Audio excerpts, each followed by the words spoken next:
Eh bien, c'est quoi la tristesse? C'est ça la hatzut.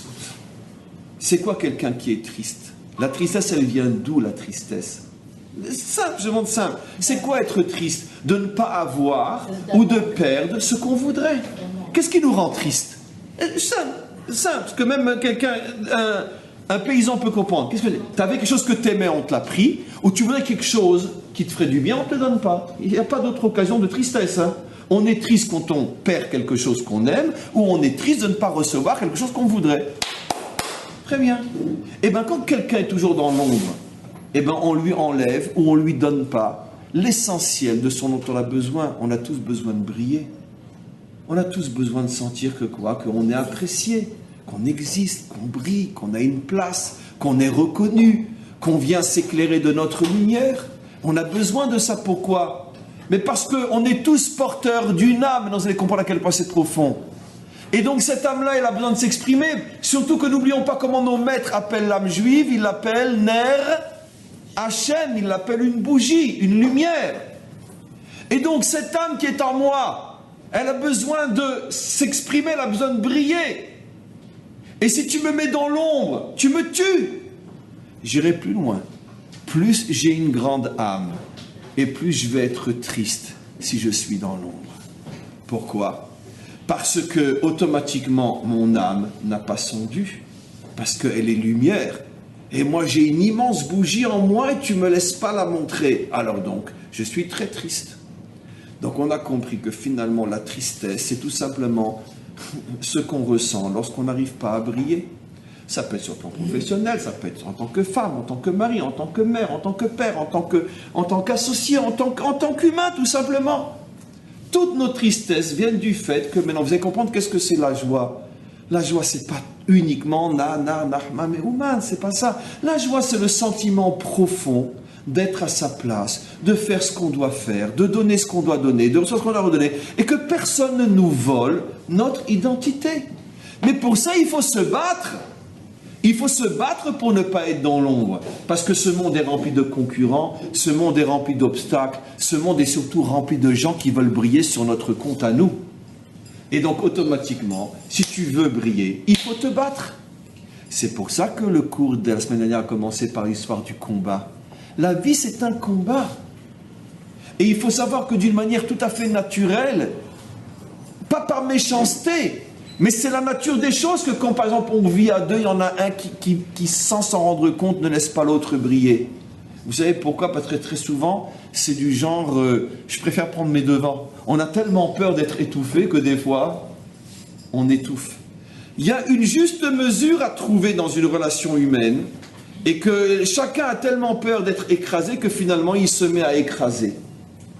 Mais c'est un combat. C'est pour ça que la vie n'est qu'un combat. C'est un nitzachon. Et il faut gagner. Et gagner, en vérité, c'est pas en écrasant l'autre.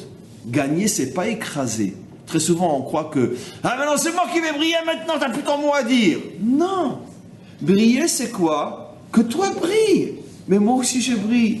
Au contraire, s'il n'y avait qu'une étoile dans le ciel, on ne verrait rien la nuit. Mais comme il y a des millions d'étoiles, il y a de la place pour tout le monde. Pourquoi? Parce que de toute façon, chacun a sa propre lumière, il y a de la place pour tout le monde. Donc on a compris le lien entre la tristesse et la paresse. Timtum alev et kvedut. Le cœur, il est fermé. Qu'est-ce que ça veut dire, le cœur, il est fermé? Atum. Rappelez-vous, j'ai souvent expliqué que le mot atum, timtum, ça vient, c'est le même mot que le mot touma. Touma. Touma. Et le mot touma, atum, cheder atum, timtum alev, c'est ce que Rashi explique, que la touma, c'est le timtum alev. Le cœur, il se ferme complètement. C'est quoi généralement le cœur? C'est quoi? C'est le moteur des sentiments. D'accord? C'est tout ce qui est l'affection, le sentiment, etc. Et donc, on n'arrive plus rien à ressentir. Quand tu ne reçois pas de kavod, et bien automatiquement, tu ne donnes plus rien. Pourquoi? Parce que quand tu perds ta dignité, quand on ne te donne pas ce qui te revient, et bien, je donne exemple sur l'exemple bateau simple. Prenons une relation humaine dans un couple. Il y a beaucoup d'amour, mais il n'y a pas de respect.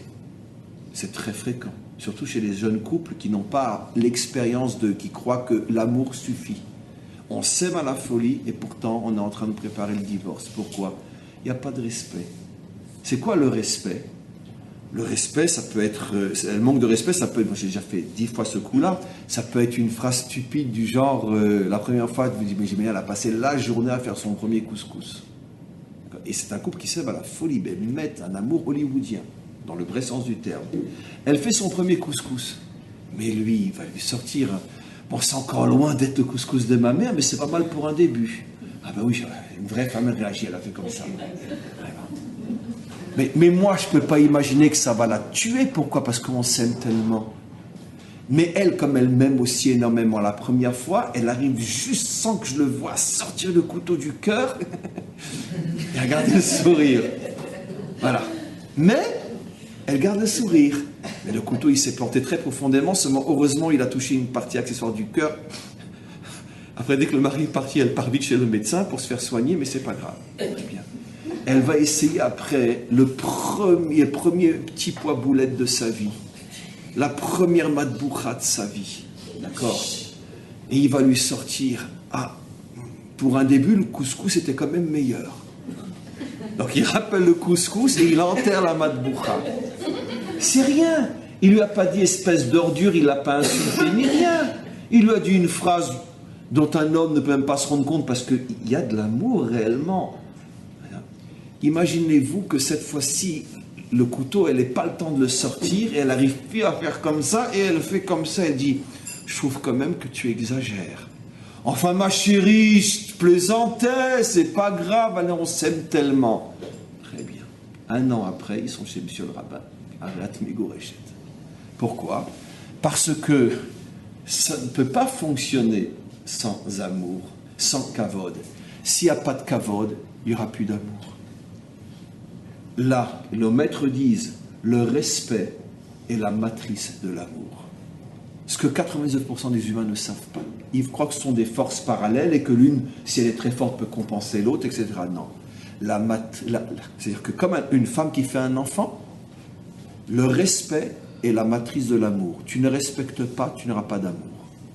C'est comme ça que ça fonctionne. Et malheureusement, la plupart des hommes, eux, ne le savent pas. Parce que c'est très féminin comme description, mais c'est comme ça que ça fonctionne même chez les hommes. Tu ne me respectes pas, je ne t'aimerai pas. Timtou m'alève, eh bien, il n'y a plus de sentiments. Voilà. Il n'y a plus de sentiments. Ça, c'est très, très important. Et donc, autrement, il n'y a plus de sentiments. Automatiquement, on en arrive à quoi? Donc, kvedout, manque de kavod, etc. Donc, vous voyez comment tous ces textes-là, c'est ces textes de la vie, c'est la grille de l'existence. C'est comme ça que le monde fonctionne. Et donc, notre combat, c'est quoi? Dans notre vie, je veux briller et je veux recevoir la dignité. Alors, maintenant, vous avez souvent... le Yetzirah, il est très très fort. Qu'est-ce qu'il va faire? Quand il veut tuer quelqu'un, d'abord, il y va tel que le Tanya l'explique. Il va te mettre dans une situation où tu ne vas pas avoir le kavod que tu mérites, on ne va pas te laisser briller comme on te rabaisse constamment. Maintenant, s'il voit que ça ne marche pas comme ça, parce que tu fais des efforts malgré tout, il peut t'avoir autrement. Il y a un texte dans le Talmud qui est la clé de toute l'existence. 2 phrases, je vous l'explique. Nos maîtres se posent une question tout à fait saugrenue. Ils se posent la question, ils disent, l'ange qui est venu attaquer Yaakov, il avait l'air de quoi? Il y a un avis qui dit, il est venu comme un barbare, et il y a un autre avis, ça on peut comprendre, c'est une métaphore bien sûr, donc le mal il est méchant. Il y a un autre avis qui dit, il est venu comme un Talmid Chacham, comme un tzaddik avec une barbe blanche, il est venu comme un Talmid Chacham. Alors bien sûr, nos maîtres posent la question, qu'on le présente comme un barbare, je veux bien, puisque c'est l'ange de la mort, c'est l'ange du mal qui voulait tuer Yaakov. Mais pourquoi il est venu habillé comme un juste, comme un homme pieux? Nos maîtres disent, parce que dans un premier temps, Yetzirah, il essaye de te faire tomber avec sa méchanceté. S'il voit qu'il n'y arrive pas, alors il va changer de formule et il va te faire tomber en te faisant croire qu'en l'écoutant, tu fais la volonté d'Hachem. Ça veut dire quoi? Comment qu'il peut te faire tomber, Yetzirah? C'est-à-dire que tu vois que tu n'arrives pas à briller, tu vois que tu ne reçois pas de kavod, etc. Alors qu'est-ce qu'il va te faire pour te faire tomber? Il va dire, Mais c'est pas grave, sois humble. T'as pas besoin de ça. T'as pas besoin de kavod, sois humble. C'est pas grave, on te fait pas de kavod. Il va dire plus que tu sais, vouloir absolument briller, vouloir des honneurs, vouloir être reconnu, c'est peut-être pas très cachère. Quelqu'un au contraire doit accepter de vivre dans l'humilité. Écoutez bien ce que je vous dis, d'accord? Battez-vous comme des lions pour briller. Battez-vous comme des lions pour que votre kavod vous soit donné. Et celui qui vous dit c'est contraire à l'humilité, d'accord? Dites-lui tu es un menteur et un imposteur. C'est pas juif de dire comme ça. Non. Ça n'a rien à voir avec l'orgueil. Parce que quand je dis je veux briller, je veux être respecté, je suis tout simplement en train de dire je veux vivre. Écoute, j'ai le droit de vivre. Je veux vivre. L'orgueil commence à partir du moment où ma lumière t'empêche à toi de briller, ou ma dignité t'empêche à toi d'en avoir, parce que je t'écrase. Mais moi, je ne t'empêche pas de briller, brille toi aussi. Je ne t'empêche pas de... Au contraire, mais ne m'empêche pas moi. Tant que ce que je fais, je le fais pour moi, j'ai le devoir de me battre. Dans un endroit où on ne reconnaît pas ma grandeur, je dois me battre pour qu'on la reconnaisse. J'arrive dans un endroit, prenons un exemple d'un homme, j'arrive dans un endroit, lui il a un grand niveau de Torah, il voit tout de suite, il n'y a personne qui peut enseigner, ah non, moi je suis humble, je ne vais pas dire, je ne vais pas montrer ce que je suis, c'est un crime. Tu as l'obligation de te faire connaître. Ah mais c'est pas de l'humilité ça, quoi c'est pas de l'humilité ça? Tu as l'obligation de te faire connaître. Tu sais pourquoi? Je vais expliquer pourquoi. Parce que si tu ne te fais pas connaître et tu ne brilles pas à la mesure de ta lumière, tu vois ce qui va t'arriver? Un jour, on va te retrouver le vendredi soir dans une boîte de nuit. Oui, monsieur. Comme moi? Oui. Parce que quand on ne brille pas, on finit par s'habituer à l'obscurité et à la rechercher. Donc moi, je tiens à ma peau. Je donne un exemple simple, mais c'est comme ça, fonctionne comme ça. D'accord? Une femme chez elle à la maison, un mari chez elle à la maison, bon, c'est pas grave, hein, il me dit toujours que je suis nul, mais c'est pas grave. Ce qui compte, c'est que, bon, la famille, les enfants, etc. Non, non, non et non. Parce qu'un jour, il n'y aura ni mari, ni femme, ni enfant, ni rien. Il n'y aura plus rien. Tu ne peux pas aller contre la vie. La vie, elle a des exigences. Alors, il faut se battre. Et comment qu'on se bat? C'est ça tout le problème. Se battre, ça ne veut pas dire tuer l'autre. Ça veut dire faire ce qui est le propre de la vie. Je ne renonce pas. Et pour ne pas renoncer, il ne faut pas être lourd, il ne faut pas paresseux. En vérité, la plupart des échecs dans la vie, c'est parce qu'on a baissé les bras. Si tu ne baisses pas les bras et que tu y crois, tu gagnes. Se battre, ça ne signifie pas tuer. Se battre, ça signifie vaincre dans le sens de avoir imposé ce qui était tout à fait normal de recevoir. Comme je dis tout souvent, la différence entre avoir la paix, ou plutôt construire la paix et fiche-moi la paix, c'est pas du tout la même chose. Fiche-moi la paix, c'est la paix des lâches. Construire la paix, c'est la paix des braves. Et la paix des braves, ce n'est que l'aboutissement d'une guerre. Et donc, on ne peut avoir cette dynamique, cette force, cette volonté que si on a un cœur rempli de joie. Et comment qu'on a un cœur rempli de joie? Comment qu'on va faire? C'est la dernière partie. Il n'y a pas 36 solutions. D'accord? Ivdu et Hashem besimcha, pekude Hashem yesharim mesamche, lève. Il n'y a qu'une seule chose qui donne une joie authentique à l'homme. C'est la Torah. Ça veut dire quoi, c'est la Torah? L'étude de la Torah, la tfila, la pratique des mitzvot. C'est ça, c'est notre moteur constamment de joie. Mais vous me direz, mais non, la preuve, c'est que regardez justement, je me reconnais dans tout ce que vous dites. Je suis très triste et pourtant je suis une femme ou un homme pratiquant. Non, mais tu n'as rien compris. J'ai pas dit pour gagner une guerre, il faut s'acheter une épée. J'ai dit pour gagner une guerre, il faut s'acheter une épée et aller affronter avec cette épée son ennemi. Ça veut dire que si tu étudies la Torah, mais que tu baisses les bras face à tes problèmes, tu as acheté l'arme, mais tu n'en fais rien.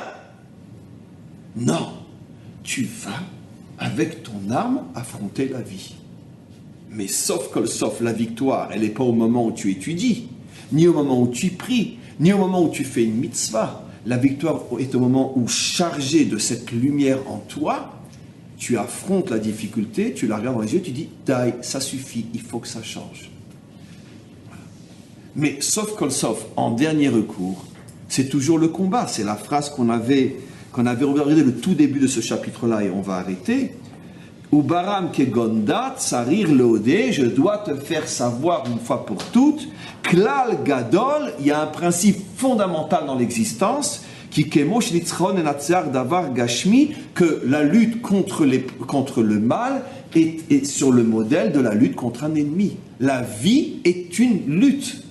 Et quand tu ne te bats pas, en vérité, c'est de la lâcheté, c'est de la démission, et tu portes sur toi la responsabilité de tout ce qui va suivre après. Dans ta vie personnelle, dans ta vie familiale, dans ta vie professionnelle, dans ta vie communautaire, tu portes la responsabilité, tu n'as pas le droit de baisser les bras. Tu as l'obligation de te battre jusqu'à ce que tu gagnes. Pourquoi? Parce que tu ne peux pas ne pas gagner. Pourquoi? Parce que celui qui t'empêche de vivre, il est forcément le plus faible. Pourquoi? Le Yetzer Hara est beaucoup plus faible que le Yetzer Tov. C'est simplement toi qui ne te donnes pas les moyens de montrer et de lui montrer que tu es plus fort que lui. C'est l'ensemble des deux coups.